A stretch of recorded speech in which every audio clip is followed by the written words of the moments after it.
everyone. Greetings in the name of our Lord and Savior Jesus Christ. In this video, you will listen to Pastor Paul Varghese, giving a very practical message on living a Christian life in all situations of our life. Pastor Paul Varghese is the principal of Bethel Good News Theological College at Thiruvalla. Please welcome Pastor Paul Varghese. परमेश्वर का धन्यवाद हो इस सुंदर समय के लिए, पर जो परमेश्वर ने हमारे जीवन में दिया कि थोड़ा समय मैं आपको परमेश्वर के वचन में से बांट सकूं, इसके लिए मैं परमेश्वर को धन्यवाद देता हूं। जो भी कि इस योग्य नहीं हूं, लेकिन जो कुछ भी हैं हम परमेश्वर की दया और उसके अनुग्रह से है। पिछले कई महीनों से जब हम संसार को देखेंगे, भारत को देखेंगे, तो हम समझ सकते हैं कि भारत संसार कई परिस्थितियों से होकर के गुजर रहा है। लोग बीमारी से नाश हो रहे हैं, लोग तरह तरह की परेशानी से अपने जीवन को गंवा रहे हैं, लोगों के जीवन में शांति आनंद की कमियां पाई जाती है, लोग अपने जीवन में नौकरी को खो दिए हैं तथा भिन्न भिन्न समस्याओं से जुड़े हुए हैं। लोग कई तरीक़ा से नाश हो रहे हैं, लेकिन बाइबल को जब हम देखेंगे तो बाइबल में एक महत्वपूर्ण बात जो है होशिया उसका 4:6 में बाइबल हमें बताती है कि मेरी प्रजा के लोग बिना मेरे ज्ञान के नाश हो रहे हैं। एक तो नाश होने का कारण हमारी भौतिक स्थिति, मानसिक स्थिति, सामाजिक स्थिति, आर्थिक स्थिति हो रही है या हो सकती है, लेकिन इन सभी से बढ़ कर के परमेश्वर का वचन हमें सिखाता है कि अगर हमारे जीवन में परमेश्वर का ज्ञान और उसकी बुद्धि नहीं है तो ये मैटर्स करता है अनंत काल का। और इसलिए परमेश्वर का वचन हमें आह्वान दे देता है, ये सिखाता है कि हम परमेश्वर के बुद्धि और ज्ञान को अपने जीवन में प्राप्त करें। तो सवाल यह है कि हम कैसे परमेश्वर के वचन को अपने जीवन में या परमेश्वर के बुद्धि को और उसके ज्ञान को अपने जीवन में ला सकते हैं।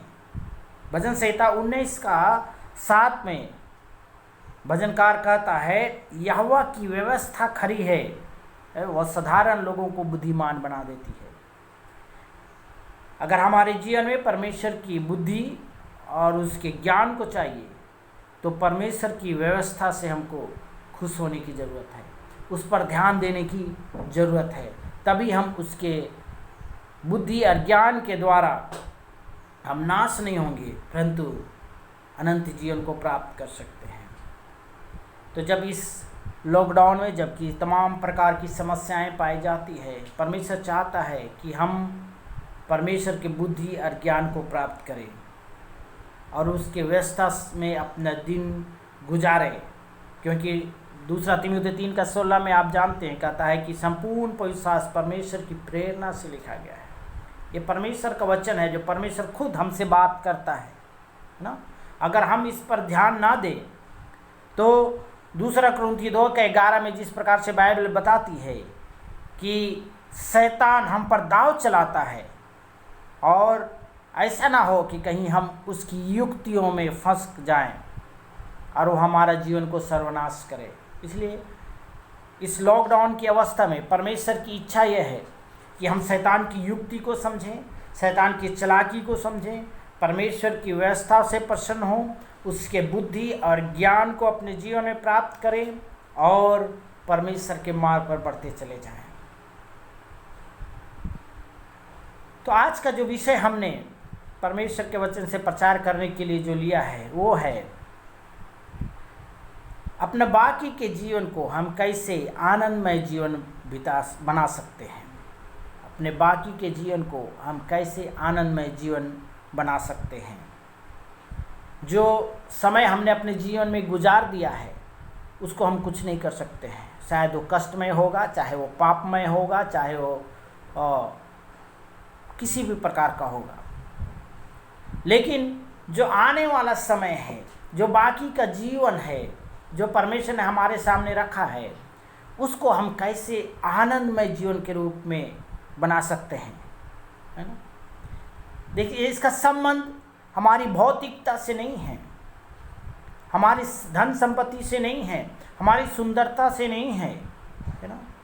बहुत सारे लोग जिनके पास धन है, दौलत है, बुद्धि है, ज्ञान है, पैसा है, फिर भी उनके जीवन को आप देखेंगे तो उनके जीवन में आनंद की कमी पाई जाती है, उनका जीवन आनंदमय नहीं है।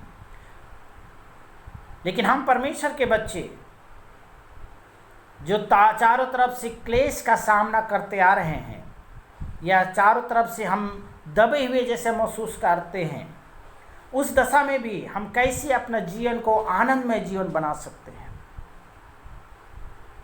उसका उत्तर हमें बाइबल बताती है। अगर आपके पास बाइबल है तो कृपया हमारे साथ खोलिए फिलिपियों उसका 4 अध्याय 4 से लेकर के 9 आयत, जहाँ पर इन सवालों का उत्तर हम पा सकते हैं। फिलिपी 4 का 4 से लेकर के 9, हम सभी को ये आयत याद है। परमेश्वर का वचन हमें बताता है, प्रभु में सदा आनंदित रहो। मैं फिर कहता हूँ, आनंदित रहो, है ना। तुम्हारी कोमलता सब मनुष्यों पर प्रकट हो, प्रभु निकट है। आप पढ़ लीजिएगा 4 से लेकर के 9 तक। जब 4 से लेकर के 9 आयत तक आप पढ़ेंगे तो इसमें 2 महत्वपूर्ण बात को हम देख सकते हैं। यहाँ पर 2 महत्वपूर्ण बात बताई गई है। एक आनंदमय जीवन के बारे में, एक ऐसा जीवन जो आनंद से गुजरने वाला जीवन हो। दूसरा, एक ऐसा जीवन जो कोमलता के साथ जीने वाला जीवन हो। आनंदमय जीवन और कोमलता से भरा हुआ जीवन। जब आनंदमय जीवन की बात हम करते हैं प्रभु में प्रियो, तो आनंदित रहना एक अनुभव की बात नहीं है, परंतु यह एक आज्ञा है। परमेश्वर हमें आज्ञा देता है कि हमें प्रभु में आनंदित रहना है। हो सकता है हमारे जीवन में, मैंने बताया कि हो सकता है आर्थिक तंगी हो सकती है, हो सकता है हम समस्याओं से घिरे हुए होंगे, हो सकता है हम समस्याओं से होकर के जा रहे हैं, कष्ट से होकर के जा रहे हैं। लेकिन परमेश्वर का वचन हमें आह्वान करता है, आज्ञा देता है कि हम जिस अवस्था में भी जा रहे हैं, हमको उस अवस्था में आनंदित रहने की ज़रूरत है। तो आनंदित रहने का मतलब क्या है? ये प्रभु में आनंदित रहने का मतलब क्या है? इसका मतलब ये नहीं कि आप हमेशा जो है उछल कूद करते रहे, इसका मतलब आनंदित रहने का मतलब ये नहीं है। प्रभु में आनंदित रहने का अर्थ उसकी उपस्थिति में आनंदित रहना है, उसकी उपस्थिति को महसूस करना है। और जब आप उसकी उपस्थिति को महसूस करेंगे तो उसकी उपस्थिति आपके जीवन में आनंद को लाएगी। वो आनंद आपको जो है हर परिस्थिति में जो है आपको आनंदित रहने के लिए सहायता मदद करेगा। इसलिए भजनकार 16 का 11 में कहता है, प्रभु जी तू मुझे जीवन का रास्ता दिखाएगा, तेरे निकट आनंद की भरपूरी है, तेरे निकट आनंद की भरपूरी है। जब हम परमेश्वर के चरणों में जाते हैं, जब हम परमेश्वर की उपस्थिति में जाते हैं, परमेश्वर का वचन हमें बताता है कि परमेश्वर की उपस्थिति में आनंद की भरपूरी है। वो आनंद हमको तभी प्राप्त होता है जब हम उसकी उपस्थिति में जाते हैं, है ना। इसलिए आप मूसा के ज़िंदगी को देखिए प्रभु प्रियो, है ना।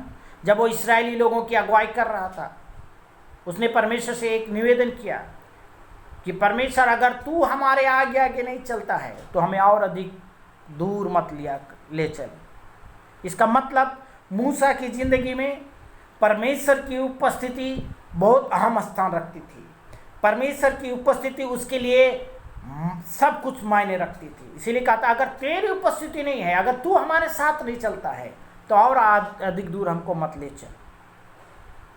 और इसलिए भजनकार भी कहता है तेरी निकट आनंद की भरपूरी है।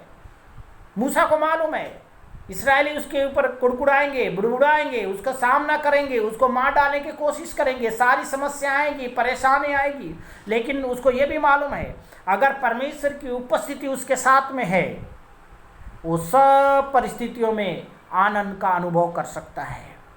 इस कहता है, इसलिए राजा दाऊद कहता है तेरे निकट आनंद की भरपूरी है। प्रभु प्रियो, संसार में आप जाइए, जो आनंद है वो भी आप खो देंगे, लेकिन एक ऐसा जगह है जहाँ पर कुछ नहीं होते हुए भी आप आनंद को महसूस कर सकते हैं, वो है हमारा परमेश्वर की उपस्थिति। इसलिए याकूब उसका 4:8 में परमेश्वर का वचन हमें बताता है कि तुम मेरे निकट आओ तो मैं भी तुम्हारे निकट आऊँगा। कई बार प्रभु प्रिय लोग ये सोचते हैं परमेश्वर हमको देखता नहीं है, परमेश्वर हमारी परिस्थिति को नहीं समझता है, परमेश्वर हमको अकेला छोड़ दिया है। लेकिन परमेश्वर का वचन याकूब 4:8 में हमें साफ तरीके से बताता है कि तुम परमेश्वर के निकट आओ तो वो भी परमेश्वर तुम्हारे निकट आएगा। हमें परमेश्वर को खोजना है, तभी हम परमेश्वर की उपस्थिति में जा कर के हम उसकी आनंद को महसूस कर सकते हैं, है ना। मत्ती रचित सुसमाचार 6:33 हम सभी जानते हैं, कहता है पहले तुम उसके राज और धर्म की खोज करो तो ये सारी वस्तुएं भी तुम्हें मिल जाएगी। पहले तुम उसके राज और धर्म की खोज करो। प्रभु चाहता है कि हम जिस परिस्थिति में रहें, हम परमेश्वर की उपस्थिति में जाएं, उसके राज और धर्म की खोज करें और उसके आनंद को पाएं जो संसार नहीं दे सकता है। तो प्रभु प्रियो, प्रभु में आनंदित रहने का अर्थ क्या है? फिर से मैं उसी सवाल पर आ रहा हूं। प्रभु में आनंदित रहना एक आज्ञा है, एक निवेदन नहीं है, परंतु एक आज्ञा है। लेकिन हमने देखा है कि हम प्रभु में कैसे हम आनंदित रह सकते हैं। जब हम परमेश्वर की उपस्थिति में जाते हैं, उसके उपस्थिति को हम महसूस करते हैं, उसके राज और धर्म की खोज करते हैं, तभी हम उसके आनंद को महसूस करते हैं। लेकिन प्रभु में आनंदित रहने का अर्थ क्या है? प्रभु में आनंदित रहने का अर्थ परमेश्वर की सामर्थ पर आश्रित रहना है। मैं फिर से एक बात दोहराऊंगा, प्रभु में आनंदित रहने का अर्थ परमेश्वर की सामर्थ पर आश्रित होना है ना। फिलिपी 4:6 में कहता है अपनी सारी चिंता उस पर डाल दो क्योंकि उसको तुम्हारा ध्यान है। प्रभु में सदा आनंदित रहो। मैं फिर कहता हूँ आनंदित रहो, तुम्हारी कोमलता सब मनुष्यों पर प्रकट है। प्रभु निकट है, किसी भी बात की चिंता मत करो। इसका मतलब हमारे जीवन की परिस्थिति खराब हो सकती है, हमारे जीवन की परिस्थिति भयावह हो सकती है, हमारे जीवन में तंगियाँ जो है दरवाज़ा खटखटा सकती है, लेकिन अगर हम परमेश्वर की सामर्थ पर आश्रित हो जाते हैं तो हमको मालूम है ये सारी परिस्थिति हमारा बाल विवाह का नहीं कर सकती है, क्योंकि सर्वशक्तिमान परमेश्वर जिसने आकाश को, पृथ्वी को, समुद्र को और जो कुछ भी संसार में पाया जाता है सबको बनाने वाला परमेश्वर, वो हमारा परमेश्वर है। वो हमारे साथ रहता है, वो हमारी सहायता करने के लिए जो है हमेशा तत्पर है। उसने प्रतिज्ञा किया है कि क्या यह हो सकता है कि माँ अपने दूध पिलाए बच्चों को भूल जाए और अपने जन्माए हुए को पर तरस ना खाए? हाँ, वो तो ऐसा कर सकती है, लेकिन मैं तुम्हें कभी नहीं भूल सकता। मैं तुझे कभी ना छोड़ूंगा और ना कभी त्यागूंगा। जब परमेश्वर की प्रतिज्ञा हमारे साथ में है और वो प्रतिज्ञा के अनुरूप जब परमेश्वर हमारे साथ में है तो हमको परेशानियों में डगमगाने की ज़रूरत नहीं है। हमको सिर्फ उस पर आशा रखने की ज़रूरत है, उस पर भरोसा रखने की ज़रूरत है। तो प्रभु में आनंदित रहने का अर्थ, पहला कारण हम कैसे प्रभु में आनंदित रह सकते हैं? प्रभु में आनंदित रहने का पहला कारण प्रभु की सामर्थ पर आश्रित होना है। अपनी औकात पर नहीं, अपनी सामर्थ पर नहीं, अपनी डिग्री पर नहीं, अपनी सुंदरता पर नहीं, अपने बैकग्राउंड पर नहीं, अपने पृष्ठभूमि पर नहीं, अपनी दोस्ती यारी पर नहीं, लेकिन अगर हम घमंड करना है तो हमको परमेश्वर की सामर्थ पर घमंड करना है। और पौलुस के समान हमें कहना है, हम जानते हैं जो मुझे सामर्थ देता है उसमें मैं सब कुछ कर सकता हूँ, क्योंकि मैं अपने आप पर भरोसा नहीं रखता हूँ, लेकिन हमारा सामर्थ का स्रोत हमारा परमेश्वर है जिसने आकाश और पृथ्वी और सारा संसार को बनाया। दूसरी बात प्रभु में आनंदित रहने का अर्थ क्या है? प्रभु में आनंदित रहने का अर्थ पहला हमने देखा उसकी सामर्थ पर आश्रित रहना है। दूसरा, प्रभु में आनंदित रहने का अर्थ प्रार्थनापूर्ण और आभारीपूर्ण जीवन व्यतीत करना है। कई बार हमारे जीवन में प्रार्थनाएं जो हैं कम होते चले जाती हैं। हम अपनी समस्याओं पर ज़्यादा फोकस करते हैं, लेकिन परमेश्वर में अगर हम आनंदित रहना चाहते हैं तो हमको निरंतर प्रार्थना करते रहना है, ताकि शैतान का दाव हमारे जीवन में ना चल पाए। जिस प्रकार से 2 कुरिन्थियों 2:11 में हमने देखा, वो हमारे पर दाव फेंकता है कि हमको समस्याओं में फंसा के रखे, समस्याओं में उलझा करके रहे, ताकि हमारा प्रार्थनामय जीवन जो परमेश्वर के साथ है वो हम कम होता चला जाए। हम परमेश्वर की ओर से अपना नज़र हटा करके अपनी समस्याओं पर लगाएं।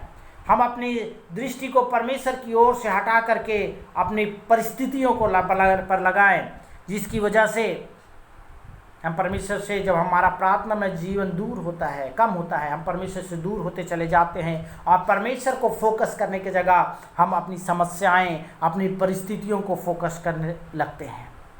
हो सकता है आपके जीवन की स्थिति खराब हो सकता है आपके जीवन में बहुत सारी समस्याओं का सामना करना पड़ रहा हो, लेकिन अगर आप आनंदित रहना चाहते हैं, सब कुछ को परमेश्वर के करीब लेकर के आइए। प्रभु में प्रियो, प्रार्थनामय जीवन को व्यतीत कीजिए।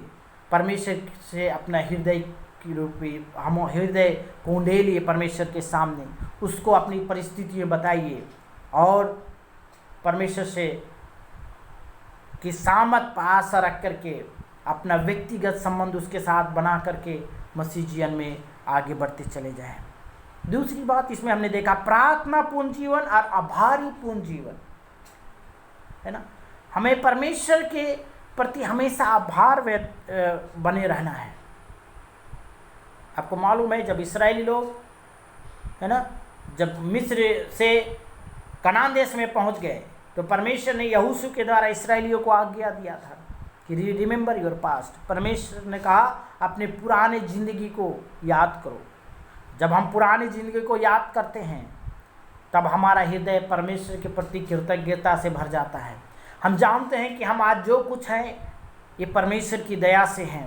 हमारे में योग्यता नहीं थी, हमारे में कोई गुण नहीं था, लेकिन जो कुछ भी है आज हम परमेश्वर की दया से हैं।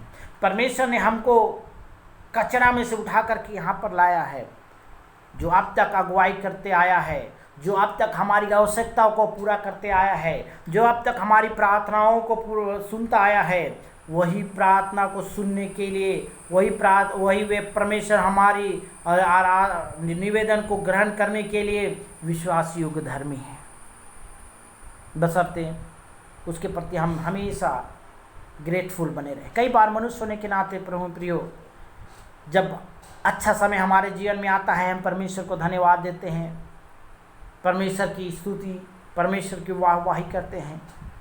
लेकिन जैसे ही परिस्थिति हमारे जीवन में विपरीत आ जाती है, समस्याएं हमारे जीवन में दखलंदाजी करती है, हम परमेश्वर की तमाम उपकारों को भूल जाते हैं और हम परमेश्वर से ही सवाल पूछना शुरू कर देते हैं, क्या वास्तव में परमेश्वर है? अगर परमेश्वर है तो क्यों ऐसे हमारे ज़िंदगी में हो रहा है?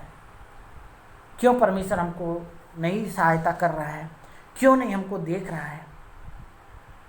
प्रभु प्रियो, आपको मालूम है सदरक मेशक अबेदनगो के बारे में, जब राजा के सामने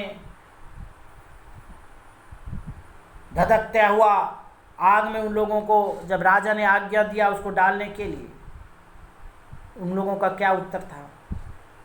उन लोगों का उत्तर था, हे राजा, जिस परमेश्वर की हम लोग सेवा करते हैं वो हमें इस धधकते हुए आग से बचाने के लिए सामर्थ्य है, वो बचा सकता है। पर यह बात जान ले राजा कि अगर वो हमें ना भी बचाए तो अभी हम इस मूर्ति के आगे कभी भी दंडवत नहीं करेंगे। प्रभु प्रियो, देखिए ये है कॉन्फिडेंस। उन लोगों को मालूम है कि परमेश्वर योग्य है, बचा सकता है, लेकिन अगर नहीं भी बचाए तो कहता है कि मैं एक बात जान लीजिए कि हम इस मूर्ति के सामने कभी भी दंडवत नहीं करेंगे। यह है कॉन्फिडेंस परमेश्वर के ऊपर में पाया जाना। यह है परमेश्वर की आभारिता को प्रकट करना। ये दर्शाता है कि एक व्यक्ति कितना अधिक वो परमेश्वर पर विश्वास रखता था।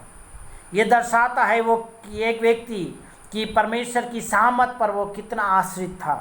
वो दर्शाता है कि एक व्यक्ति जो कितना अधिक परमेश्वर के साथ उसका अच्छा संबंध था, जो प्रार्थना में अपने जीवन को व्यतीत करने वाला व्यक्ति था। यीशु मसीह ने कहा, कल के दिन के विषय में चिंता मत कर, है ना, कि क्या खाएंगे, क्या पिएंगे। कई बार हम लोग कल के बारे में सोचते हैं, कल क्या होगा, हमारी नौकरी चली गई, हमारे बहन बीमार है, हमारा भाई बीमार है, हमारा ये समस्याएं हैं। बाइबल बताती है कल के दिन के विषय में चिंता मत कर, क्योंकि तू नहीं जानता कि कल क्या होगा। परमेश्वर का वचन हमें सिखाता है कि हमारी सारी चिंता हम उसके ऊपर डाल दें, क्योंकि प्रभु में प्रिय परमेश्वर का वचन हमें याद दिलाता है कि हमें चिंता करने की ज़रूरत नहीं है अगर हम उस परमेश्वर पर आश्रित हैं तो। चिंता एक चीता के समान है जो हमारा आनंद को हमसे चुराता है, जो हमें आनंदित रहने नहीं देता है। अगर हम चिंतित हैं, हम कभी भी आनंदित नहीं रह सकते हैं। अगर हम आनंदित रहते हैं या आनंदित रहना चाहते हैं तो हमको चिंता से मुक्त होना है। और वो तभी हो सकता है जब हम परमेश्वर पर आश्रित रहें, तभी हो सकता है जब हम परमेश्वर के साथ अपना ज़िंदगी को गुजारें, तभी हो सकता है जब हम आभारीपूर्ण परमेश्वर के साथ अपना जीवन को गुजारें। तीसरी बात, परमेश्वर में आनंदित रहने का कारण परमेश्वर की सुरक्षा और उसके उपायों को याद करना है ना। कई बार हमारे जीवन में जब हम परेशानी से गुजरने लगते हैं, जिस परिस्थिति में अभी आज हम और आप पाए जाते हैं, है ना, हमको मालूम नहीं है अगले पल क्या होगा, हम चिंतित हो जाते हैं। लेकिन अगर हम कहते हैं कि हम प्रभु में आनंदित रहना चाहते हैं, इसका मतलब परमेश्वर की सुरक्षा और उसके उपायों को हम याद करते रहते हैं कि किस प्रकार से परमेश्वर ने हमारे मरुभूमि की यात्रा में पत्थर से पानी दिया है, किस प्रकार से मरुभूमि की यात्रा में परमेश्वर हमारे जीवन में आसमान के झरोखे को खोल करके हमारी भूख को मिटाई है, किस प्रकार से इस मरुभूमि की यात्रा में परमेश्वर हमको पाप में जाने से बचाया है, किस प्रकार से परमेश्वर हमारी हर एक आवश्यकताओं को पूरा किया है,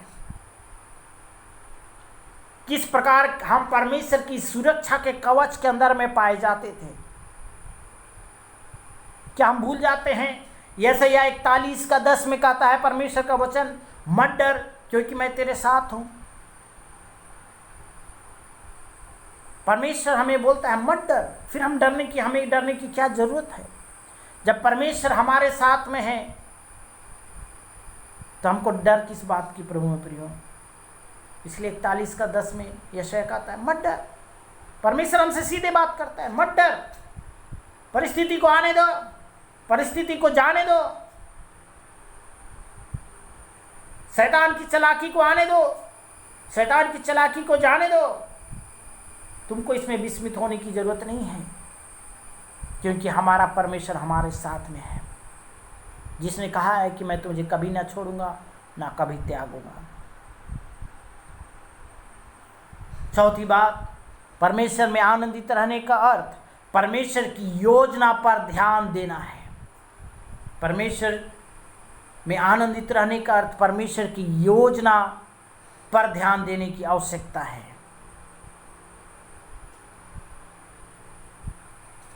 इसलिए 4:8 फिलिपी 4:8 में परमेश्वर का वचन हमें बताता है, इस संसार के सदृश ना बनो, है ना, ना संसार से प्रेम करो और ना उसकी चीजों से प्रेम करो।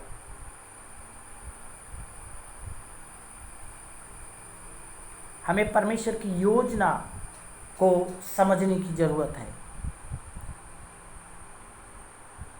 कई बार हम शॉर्ट टर्म चीज को देख करके विस्मित हो जाते हैं, लेकिन परमेश्वर का वचन कहता है, जो प्लान मैं तुम्हारे लिए बनाया हूं, मैं योजना तुम्हारे लिए रखा हूं, तुम्हारे हानि की नहीं परंतु लाभ ही की है, और अंत में तुम्हारी आशा पूरी होगी। इसलिए यशायाह 26:3 हमें सिखाता है, परमेश्वर का वचन हमें बताता है, जिसका मन तुझ में धीरज धरे है उसको तो पूर्ण शांति के साथ रक्षा करता है। अगर हमारा मन परमेश्वर में धीरज धरता है, परमेश्वर पर विश्वास रखता है, प्रभु में प्रियो, परमेश्वर का वचन हमें बताता है परमेश्वर उसको पूर्ण शांति के साथ रक्षा करता है,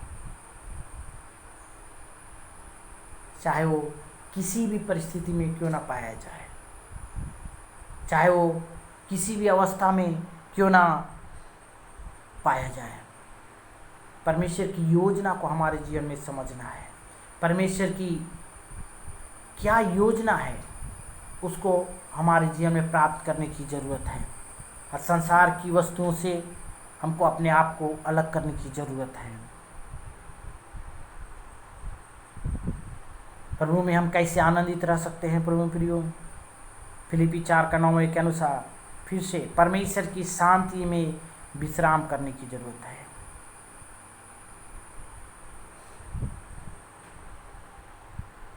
जिस प्रकार से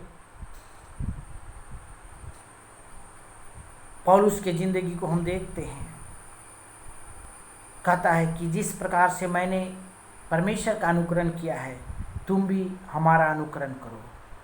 कैसे हम उसका अनुकरण कर सकते हैं?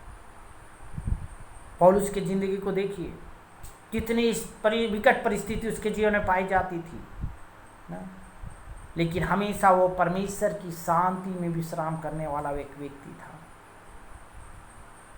दो ही व्यक्ति को हम बाइबल में देख सकते हैं जिसने कहा है कि मेरा अनुकरण करो, वह है पहला यीशु और दूसरा हमारा पौलुस। जब हम परमेश्वर के योजना को समझ जाते हैं प्रभु में प्रियो, तो परमेश्वर की शांति हमारे अंदर में पाई जाती है। हमको मालूम है ये जो तकलीफ है, ये जो परेशानी है थोड़े समय की है, क्योंकि परमेश्वर की योजना के तहत इसको हमारे जीवन में लाया है। और जब हम इस बात को समझ जाते हैं तो परमेश्वर की शांति हमारे अंदर में पाई जाएगी।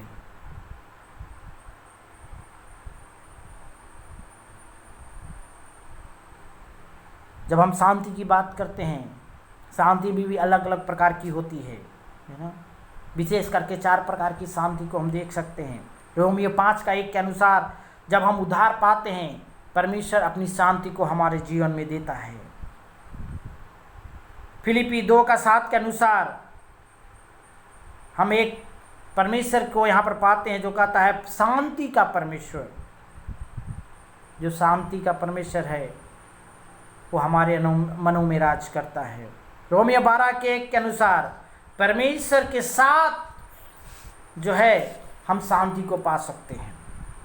एक शांति जब हम उद्धार को पाते हैं, एक शांति फिलिपी 4:7 के अनुसार जो शांति का राजकुमार है वो हमारे हृदय में वास करता है।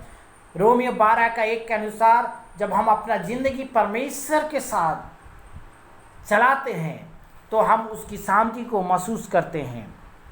और एक शांति, चौथे प्रकार की शांति जिसका वर्णन यशायाह 2 अध्याय में आता है, शांति का परमेश्वर जब वो आएगा, दूसरे आगमन की बात करते हैं, सब जगह शांति ही शांति होगी।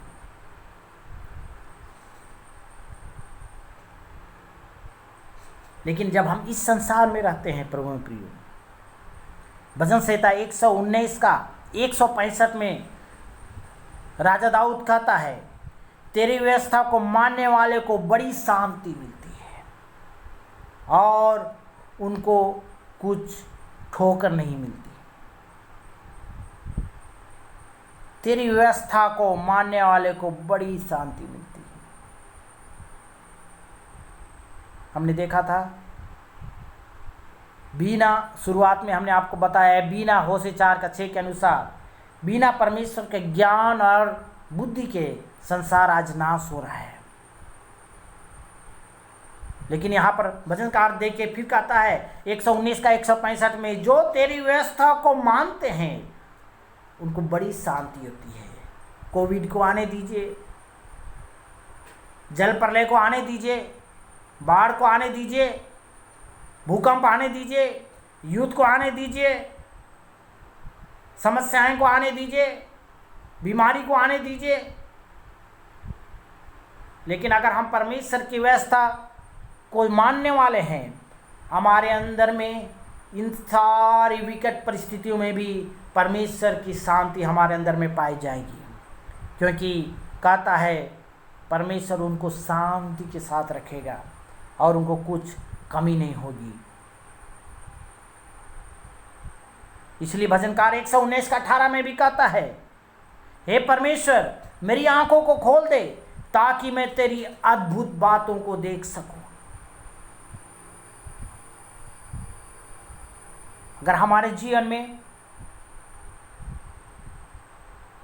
परमेश्वर की व्यवस्था को हम प्राथमिकता देते हैं, उस पर रात दिन मनन करते हैं,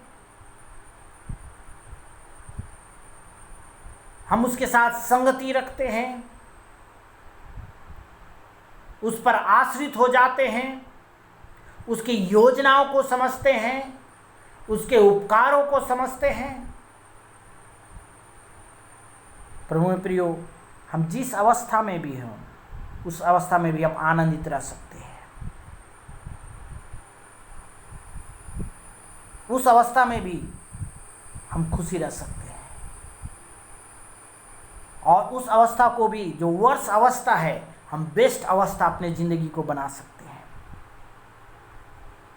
इसलिए आज परमेश्वर का वचन हमें आह्वान करता है कि जो बाकी का जीवन है, हम उसको अगर सबसे अच्छा जीवन व्यतीत करना चाहते हैं, अपना संबंध परमेश्वर के साथ अच्छा रखें, उसके व्यवस्था पर हम मनन करें, प्रार्थनामय जीवन को व्यतीत करें, उसके साथ चले, उस पर आश्रित हो जाए, उसके उपकारों को समझे, उसके उपकारों को याद करें, उसके उपकारों को याद करके धन्यवादी हृदय के साथ अपना ज़िंदगी को गुजारें, उसकी योजना को समझें और प्रतिदिन प्रार्थना करें, हे परमेश्वर मेरी आंखों खोल दे ताकि मैं तेरी अद्भुत बातों को देख सकूं, तेरी योजना को समझ सकूं, तेरे आनंदमय जीवन को प्राप्त कर सकूं, तेरे साथ रह करके।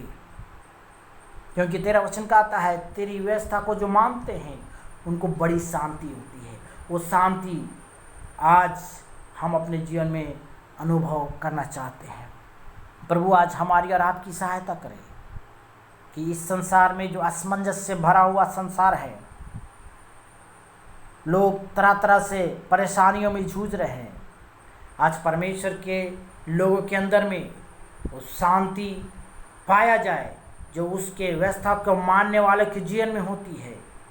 उसकी योजना को समझ करके एक आनंदमय जीवन व्यतीत करने वाला हमारा होने के लिए आज परमेश्वर हमारे और आपके जीवन में सहायता करे, ताकि हम इस पाप भरे संसार में, कष्ट भरी संसार में भी हम परमेश्वर के आनंद को अपने जीवन में महसूस करने वाले हो सके।